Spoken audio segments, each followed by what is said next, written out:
Since the war began, Iranian students on student visas in the United States are facing extreme uncertainty, financial hardship, and more restrictive immigration policies. Here with his thoughts on what is happening, immigration attorney Saman Nasseri. Saman, we appreciate your time. Thank you for coming in today. Good morning, Charlie. You know, there's a lot of people, we see what's happening in the war, but it's affecting so many people that may not be in direct fighting in contact. There are a lot of people here on visas. They're studying here in the United States, and now all of a sudden everything that they were working for is jeopardized. Absolutely, and it's not just the students, it's people who are here on extended visas, for work visas, for some sort of employment, post-study internships, and the students that are trying to extend. And they're left without an option. They're getting letters saying that, hey, your extension is going to be denied, so start making plans. You are not going to be granted a visa. And those are for the ones that are here. Now, if they're here and their visa is still good and current, unless they get a letter saying it's being revoked, they're still in good standing. So unless they get something that says, hey, you need to leave, but if they're applying for any type of extension or anything else, it's going to be denied. But what if you are, for example, you're a student and you're studying at a university here and you came legally, you applied for everything, you applied for the school, and you've already invested a year, 2, 3 years in your education, and now you need to extend for whatever reason to be able to finish up the program. What happens to you at this point? Odds are you're not going to get it. I mean, they're under strict scrutiny is what they're saying, but most of them are just being denied. Just getting what's called notices of intent to deny, which is a letter saying, here are the reasons why we're going to probably deny your case. Give us a compelling reason not to deny your case, and we'll take it into consideration. I don't know what a compelling reason would be, because the guidelines are all these visas need to be canceled or discontinued. So, and it's not just Iranians, it's people that are on the visa ban list that came out. So yeah. It's all those people, not just the Iranians. I wanted to ask you that too. I mean, obviously we're watching what's happening in regards to the war right now, but you're saying that this is not just happening to Iranians. There are other countries that are on this list as well. Correct. Yeah, it's the entire, 30 countries that are on this list. They're all being affected by this. So anybody that's on that travel ban list is facing these same challenges. It's just, unfortunately, when we're in a conflict, the government is picking and choosing which ones to scrutinize a little bit more.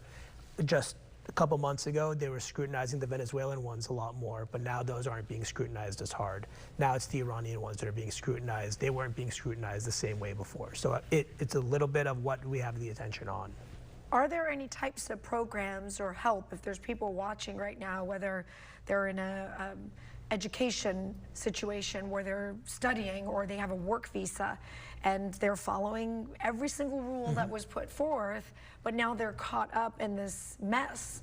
I mean, is there any sort of help, assistance that they can seek out?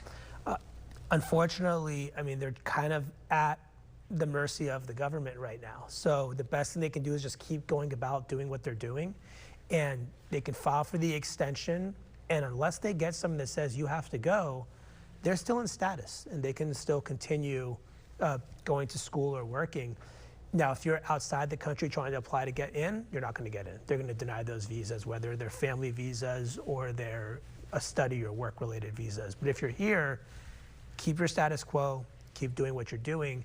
And if you are eligible and you have a viable claim for asylum, you can ask for asylum, but just remember, you're not going back to Iran if you're asking for asylum. Saman, I know you would agree with me that quite arguably the Iranian diaspora here that lives here in the United States is by far one of the most successful immigrant communities, and they have contributed tremendously to our communities here. These are doctors, lawyers, business owners, big business owners.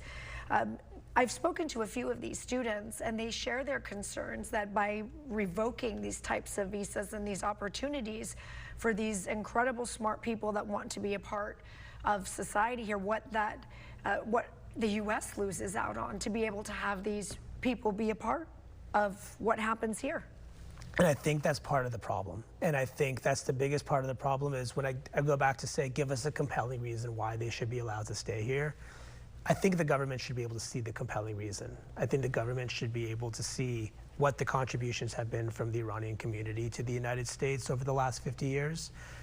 And I think just giving this blanket ban on, no, we're not letting any of them in, is actually going to end up hurting us in the long run.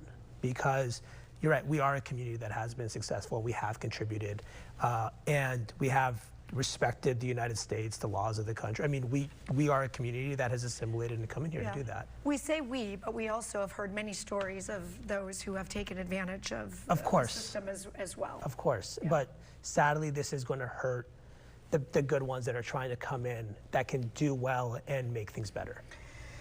Saman Nasseri, we appreciate your time.